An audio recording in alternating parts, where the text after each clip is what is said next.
하나님이여, 내 속에 정한 마음을 창조하시고 내 안에 정직한 영을 새롭게 하소서. 나를 주 앞에서 쫓아내지 마시며 주의 성령을 내게서 거두지 마소서. 주의 구원의 즐거움을 내게 회복시켜 주시고 자원하는 심령을 주사 나를 붙드소서. 그리하면 내가 범죄자에게 주의 도를 가르치리니 죄인들이 주께 돌아오리이다. 아멘. 반갑습니다, 여러분. 한 주간 평안했는지요? 네, 비가 오네요. 네, 여러분, 오늘 찬양 시간에 이런 생각을 해봤어요. 우리가 예배자로 이 시간에 하나님 앞에 서 있잖아요, 그렇죠? 여러분이 하나님을 예배하는 예배자로 이 자리에 나왔고, 우리가 우리의 하나님을 예배하고 있습니다. 그러면 이 예배의 자리, 참 은혜의 자리죠. 근데 우리가 먼저 생각해야 될 것은 이런 것 같아요. 이 시간 우리는 우리를 사랑하여서 우리를 구원하신, 또 이 땅을 창조하신, 이 땅을 다스리고 계시는 하나님 앞에 내가 예배자로 서 있다는 것. 하나님 앞에 우리가 이 예배를 올려드리기 위해서 이 자리에 있다는 것을 먼저 생각해 보았으면 좋겠어요. 우리가 예배 시간에 은혜를 받죠. 은혜를 받아요. 은혜를 못 받았다고 생각할 때도 많죠. 근데 이 은혜는 누가 주시는 거예요? 하나님 앞에 예배자로 서 있는 우리가 하나님 앞에 우리의 감정과 우리의 의지와 우리의 지식으로 하나님 앞에 온전한 예배를 드릴 때 그 예배를 보시고 그 예배에 합당한 은혜를 우리 각자에게 주시는 거라고 여러분, 이것을 좀 먼저 기억해 주었으면 좋겠어요. 그런 의미에서 설교자인 저 역시도 하나님 앞에 이 자리에 설교하는 자로 예배자로 서 있는 것이고요. 여러분은 또 이렇게 청중으로서 또 좀 전에 예배팀으로서 하나님 앞에 우리의 예배를 올려드리고 있는 것이죠. 우리의 감정, 하나님의 나를 구원해 주신 그 기쁨과 나의 삶을 여기까지 인도하신 그 하나님의 은혜에 감사하는 마음, 이 감정으로 하나님 앞에 올려드리는 예배 너무나 중요합니다. 그런데 우리가 이 예배를 드리고 있는 대상이 누구인지, 그렇죠? 창조주이시자 통치자이시고 나를 죄에서 구원하신, 앞으로 우리의 죄를, 세상의 죄를 심판하실 영원한 하나님 나라를 이 땅 가운데 이루실 그 하나님에 대한 지식을 가지고 우리가 그 하나님을 예배해야 되고, 또 우리가 의지적으로, 그렇죠? 우리가 때로는 힘들고 지쳐서 이 예배를 온전히 하나님 앞에 집중하기 힘들고 또 예배 자리가 나오기가 머뭇거려질 때 우리가 의지적으로 그럼에도 불구하고 하나님 앞에 나와서 내가 예배자로 서야겠다, 이런 마음을 가지고 우리가 하나님 앞에 예배에 나갈 때 하나님께서 우리 각자에게 필요한 은혜들을 또 공급해 주심을 우리는 경험하게 됩니다. 이 시간에도 그 하나님 앞에 우리가 예배자로 먼저 서고 그 하나님이 주신 은혜를 함께 누릴 수 있는 우리가 되었으면 좋겠어요. 단 한 사람도 이 은혜를 받지 못하고 조금 받고 돌아가는 사람 없었으면 좋겠습니다. 저 또한 이 은혜를 사모하고 있고요. 여러분, 지난 한 주간 우리는 하나님을 믿는 하나님의 백성으로서 이 세상을 살아오면서 얼마나 행복했는지요, 여러분. 얼마나 행복하게 그 기쁨, 그 자유를 누리면서 살아왔어요. 그 자유를 누리고 그 안에서 행복을 누린다는 건 결코 쉽지 않은 것 같아요. 왜냐? 우리에게는 이 땅을 살아가면서 해야 할 일들이 있고 그 일들을 하다 보면 우리가 하나님을 잊어버리고 일에 매몰돼서, 공부에 매몰돼서 무엇인가 내가 지금 당장 이루어야 될 무엇, 내 마음이 빼앗겨 있는 무엇에 우리의 마음이 빼앗겨서 하나님이 우리에게 주신 그 자유함, 그 행복을 누리지 못하며 살아갈 때가 참 많은 것 같습니다. 이 시간 그 행복을 다시 한번 회복할 수 있는 이 예배의 자리가 됐으면 좋겠습니다. 그럼 오늘 말씀의 주제는 죄예요, 죄. 우리가 이 세상을 살아가면서 행복을 누리지 못하게만 하는 것, 우리가 참 자유를 누리지 못하게 하는 것, 결국 그 근원을 찾아 들어가 보면 겉으로 포장되어 있어서 내가 잘 그거를 깨닫지 못하지만 결국에는 죄의 근원, 여전히 이 세상에 잔존하고 있는 그 죄의 뿌리로 인해서 우리가 온전히 자유함을 누리지 못하고 우리의 삶이 힘들고 지칠 때가 많다는 것을 기억을 하게 됩니다. 여러분, 성경의 인물 중에서 참 다양한 인물들, 우리가 본받고 싶은 인물들이 많죠. 그런데 오늘 말씀에는 다윗이라는 인물이 이제 우리가 살펴볼 건데요. 다윗이라는 인물 참으로 우리가 본받을 만한 신앙인의 모습입니다. 어릴 때부터요. 그 아버지께서 맡겨주신 목동의 일을 할 때도 그가 하나님을 온전히 의지하는 어린아이의 신앙을 가졌다는 것을 우리는 알 수 있어요. 왜요? 그 자기가 지키는 양들을 때로는 맹수들이 찾아와서 공격하고 그것을 취하려고 할 때 어떻게 했습니까? 하나님을 이름으로 담대하게 나가서 그렇죠. 그 모든 지켜야 될 양들을 잘 지켰다고 성경의 말씀은 얘기하고 있죠. 그 어린 시절부터의 그 믿음. 그리고 또 청소년 때의 어떤 믿음입니까? 전쟁터에 아버지의 심부름으로 나가서 형들이 잘 지내고 있는지 안부를 물으러 갔는데 저 적군, 정말 이 이스라엘의 모든 선발된 군인들이 다 덜덜덜 떨면서 저 골리앗을 어떻게 이기지?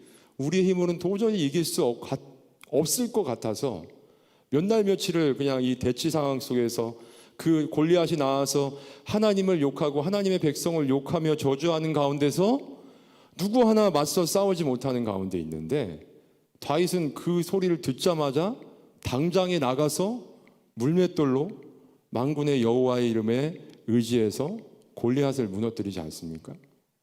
참 대단하죠. 정말 멋있어요. 우리가 그렇게 살아가고 싶어요, 이 세상. 그 이후에 어떻게 돼요?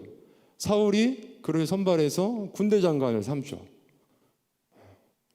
그리고 그 군대 장관이 되었을 때 자기에게 맡겨진 일들을 척척척 얼마나 잘 처리했는지 몰라요. 성경이 다 말씀하고 있죠. 그 이후에 사울 왕이 자신을 미워해서 자기를 죽이려고 쫓아다닐 때 그 말씀들 한번 우리가 다 읽어봤잖아요, 지금까지. 그렇죠? 정말 하나님 앞에 정말 하나님을 의지함으로 그 힘들고 어려운 도망자의 인생을 정말 십수년에 걸친 그 도망자의 인생을 정말 인내함으로 잘 지내왔던 그 다윗의 모습. 그 자기의 원수와 같았던 사울 왕이 죽었을 때 그것을 기뻐하는 것이 아니라 하나님의 기름 부음 받은 사람이 하나님 앞에 온전히 그 하나님이 맡겨주신 일을 감당하지 못하고 죽은 그 모습을 너무나 슬퍼하는 그 모습. 그렇죠? 그 이후에도 자신이 하나님께서 기름 부음 받은 자로 세워주셨음에도 불구하고 그것을 자기의 힘으로 억지로 그것을 빨리 취하려고 하지 않고 하나님의 때를 계속 기다리면서 인내했던 그 다윗의 모습. 그리고 자기의 원수와 같은 사람들에게도 정말 인정을 베풀어서 그들을 끝까지 품고 나아가는 다윗의 모습. 정말 다윗에게는 우리가 본받고 싶은 모습이 한두 가지가 아니에요. 언제까지요? 그 옥상에서 밧세바를 바라보던 그 전날까지. 정말 대단하지 않습니까? 정말 본받고 싶은, 오늘날 우리 가운데도 참 본받고 싶은 믿음의 사람들이 분명히 있을 거예요. 여러분도 그러한 사람들이 주변에 있을 수도 있고, 뭔가 책을 통해서든지 어떤 영상을 통해서든지 참 저 사람의 모습은 내가 본받고 싶다. 근데 우리의 인생의 모습은 어떻습니까? 참 연약하죠. 지금 다윗의 모습 정말 너무나 아름다워요. 그런데 단 한순간에, 그냥 정말 한순간에 그 마음이 죄에 빼앗겨서 정말 죄의 깊은 구렁텅이로 빠지는 모습을 우리는 발견하게 되죠. 너무나 안타까워요. 정말 안타까워요. 어떻게 저럴 수가 있지? 그 죄의 구렁텅이에 빠지고 나니까 어떻게 돼요? 그 전에 다윗의 모습이 맞아? 이게 어떻게 다윗의 모습이야? 여러분, 밧세바와, 그렇죠? 밧세바가 누군지를 봤어요. 여자가 아름다운 여인이 목욕하는 모습을 봤어요. 마음이 빼앗겼어. 그래서 신하한테 물어봤어요. 누구냐 저 여자가. 누구죠? 남편이 이름 뭐예요? 우리야. 우리야 장군의 아내입니다. 여기서 멈춰야 되는 거 아니에요? 질주합니다. 아, 그래? 데려다가. 그렇죠. 그 다음에 임신. 그 죄를 덮으려고 어떻게 돼요? 정말 이 사람이 다윗인가라는 생각이 들 정도로 그 우리아를 데려다가 마치 그 우리아의 아이를 가진 것처럼 위장하려고 정말 그 꾀를 부리죠. 그러다 그 꾀가 성공하지 못하자 어떻게 합니까? 자신의 충신을 전쟁터의 맨 앞에 일부러 내보내서 야, 얘 죽여 시키잖아요, 명령을. 그리고 죽게 만들고 죽은 이후에 아내로 취하죠. 마치 동정을 베푸듯이, 그렇죠? 선대하는 것처럼 이제 과부가 돼서 누구 돌봐줄 사람이 없는 그 여인을 자기가 마치 이렇게 거두어 주는 것처럼 거기까지 포장을 하죠. 좀 전에 살펴보았던 다윗의 모습과 지금 다윗의 모습, 어떻게 이럴 수가 있을까요? 그런데 이게 바로 여기 있는 우리의 모습이 될 수 있다는 거예요. 사람이 아무리 지금까지 하나님 앞에 신실하게 정말 하나님의 뜻 앞에서 살아왔다 해도 어느 날 한순간 어떤 죄로 인해서 우리는 언제든지 연약하게 무너질 수 있는 존재라는 거죠. 근데 다윗이 대단한 것도 여기서 한 가지는 뭐예요? 그렇게 죄를 지었던 다윗의 모습을 하나님께서 깨닫게 하실 때, 그 깨달게 하시는 그 말씀을 듣고 곧바로 하나님 앞에 회개하고 자기의 죄를 용서를 구하는 모습이 참 또 다윗의 모습 중에서 대단하죠. 여러분, 여기까지 이 바닥까지 간 죄를 지은 사람이 한순간에 하나님께서 충고하신다고, 야, 너 지금까지 이런 죄 지었잖아 했다고, 회개했다고 돌이킬 사람, 이것 또한 쉽지 않아요. 그 돌이키면서 하나님 앞에 고백했던 시가 뭐예요? 우리가 살펴본 시편 지금 51편 19절까지의 말씀. 그 중에서 우리는 지금 10절로 13절의 말씀을 보고 있죠. 다시 한번 제가 읽어볼게요. 하나님이여, 내 속에 정한 마음을 창조하시고 내 안에 정직한 영을 새롭게 해주세요. 나의 감정적이고 의지적인 지금 이 망가져 있는 이 모든 것을 새롭게 해달라는, 나를 주 앞에서 쫓아내지 마시며 주의 성령을 내게서 거두지 마세요. 제발 거두지 말아주세요. 왜? 사울의 모습을 봤어요. 이미 다윗은 하나님 앞에 죄 지은 사울, 하나님의 영이 떠난 사울의 모습을 이미 본 다윗에게는 그것만한 시청과 교육이 없었죠. 12절, 주의 구원의 즐거움을 내게 회복시켜 주시고 자원하는 심령을 주사 나를 붙잡아 주세요. 여러분, 죄를 짓고 나면 구원의 즐거움이 사라지는 거예요. 하나님을 향한 이 예배의 기쁨과 감격, 하나님 앞에 받았던 그 모든 좋았던 것들이 다 그 죄로 인해서 한순간에 쏟아지고 다시 예배자의 자리로 나온다고 한순간에 그게 회복되지가 않거든요. 죄 가운데 하나님 앞에 나와서 예배 드릴 때, 여러분, 예전에 그 예배의 감격이 회복되는 것은 정말 쉽지가 않은 거예요. 그걸 회복시켜 달라는 거죠. 13절, 그리하면 내가 범죄자에게 주의 도를 가르치리니 죄인들이 주께 돌아오리이다. 저를 용서해 주시면 제가 앞으로 죄 지은 사람들의 본보기가 돼서 하나님 앞에 죄 지은 사람들에게 이렇게 살아가지 말라고 제가 알려주는 삶을 살아가고 싶습니다 라고 했는데요, 그렇게 했나요? 못했어요. 여러분, 이 죄의 결과로 다윗의 가문에는 큰 아픔이 찾아오죠. 우리 지금 쭉 살펴보고 있는 거죠. 먼저 뭐예요? 암논, 암몬은 족속이죠. 암논이라는 아들이, 그렇죠, 이복 누이 동생 다말을, 그렇죠, 범하는 죄를 짓고요. 범한 이후에는 그 동생을 더 이상 보기 싫다고, 범했으면 이제 그 당시의 법에 의하면 그래도 이렇게 취해서 아내를 삼고 뭐 가정을 꾸리고 살아가면 되는 그 당시에 어떤 문화였는데 이제 더 이상 보기 싫다는 거예요. 한번 범해놓고 보기도 싫어. 그 충격으로 다말은 평생 그렇죠, 그 고통 가운데 살아가게 되고, 다말의 친 오빠 누구예요?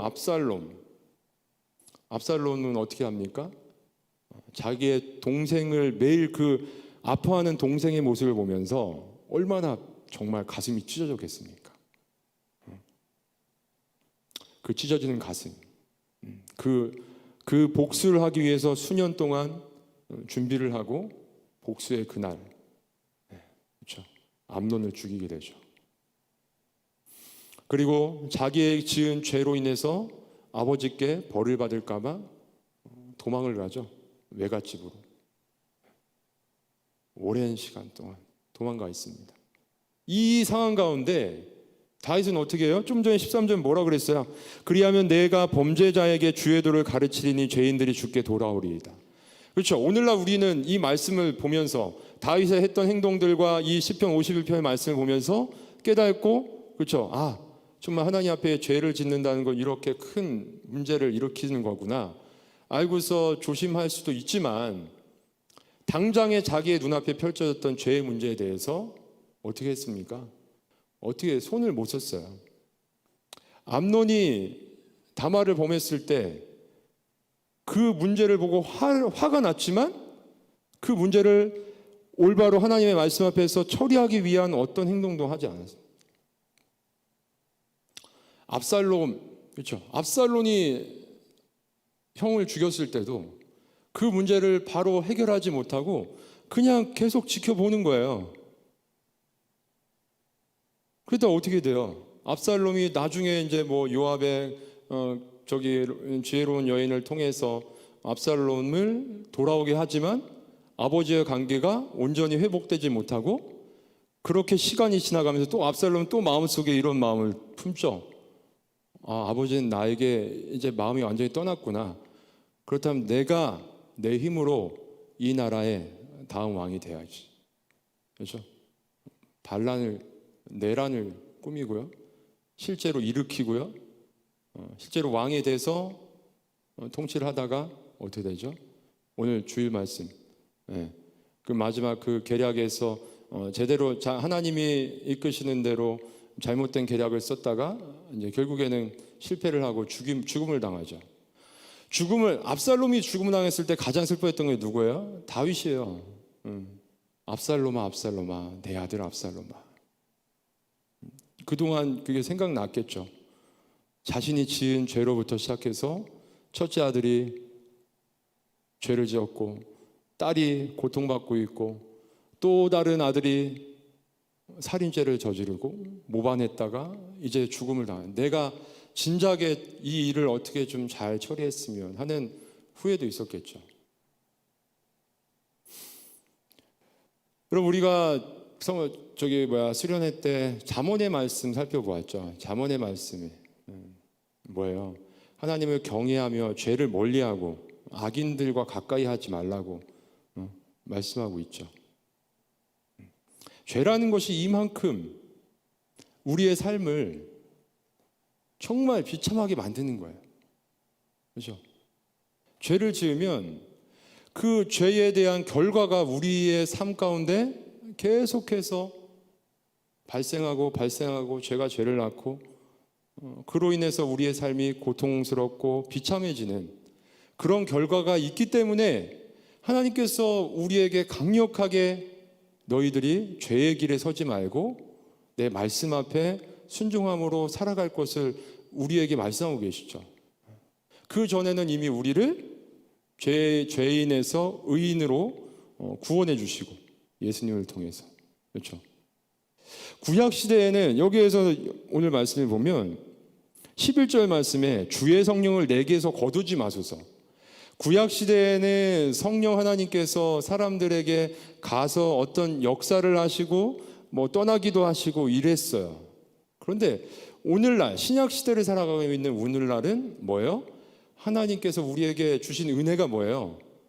예수님을 믿고 구원함을 받은 우리는 그 이유로 하나님께서 결코 우리를 떠나가지 않으시고 우리를 영원한 하나님 나라까지 이끌어 가신다는 은혜가 우리 가운데 있는 것이죠, 여러분.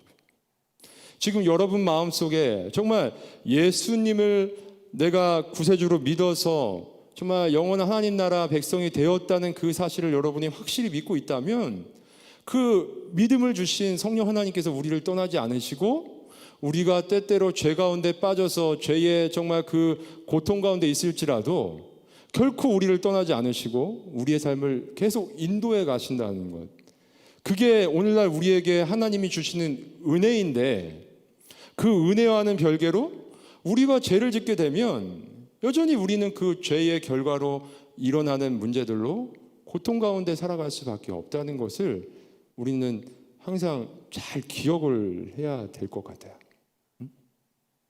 그리고 지금 이전에 우리가 지었던 어떤 죄로 인해서 우리가 지금까지도 고통받고 있는 어떤 문제가 있을 수 있는 거고요.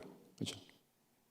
그리고 앞으로도 어떤 죄들로 인해서 그런 우리의 인생을 살아갈 수도 있게 된다라는 것을 우리는 기억하면서 오늘 말씀을 통해서 우리가 생각해 볼 게 무엇이 있을까요? 우리가 정말 하나님의 은혜로 구원받은 하나님의 백성으로 지금 살아가고 있고, 하나님의 은혜는 우리를 떠나지 않고 우리의 삶을 이끌어가고 계시지만 우리가 항상 기억하고 잊지 말아야 할 것은, 우리가 하나님의 은혜 가운데 살아간다고 그저 나에게 주어진 삶의 자리에서 하나님을 잊어버리고 하나님의 말씀을 그냥 뒷전에 놓고 세상의 방식, 세상의 원리대로 우리가 살아갈 때 우리는 죄 가운데 넘어질 수밖에 없고, 그 죄의 문제들은 결국 우리의 삶을 고난 가운데 빠뜨릴 수도 있다. 그리고 그 고난의 문제는 정말 깊은 우리의 마음에 정말 상처가 돼서 예배의 자리로 다시 회복되는 것, 정말 예배와 그 은혜를 회복하는 그 자리로 이끄는데 오랜 시간이 걸릴 수도 있다. 그런 것을 생각하면서 하나님의 말씀 앞에 신실하게 서서 살아갈 수 있는 우리 청년들, 그리고 우리 공동체를 만들어 갔으면 좋겠습니다. 그 죄의 문제는 나에게만 그렇죠, 영향을 끼치는 것이 아니라 나의 가족, 또 나의 공동체 모두에게 영향을 끼칠 수 있다는 것을 기억하면서 죄 가운데서 멀리 떠나 살아갈 수 있는 우리가 되기를 바라요.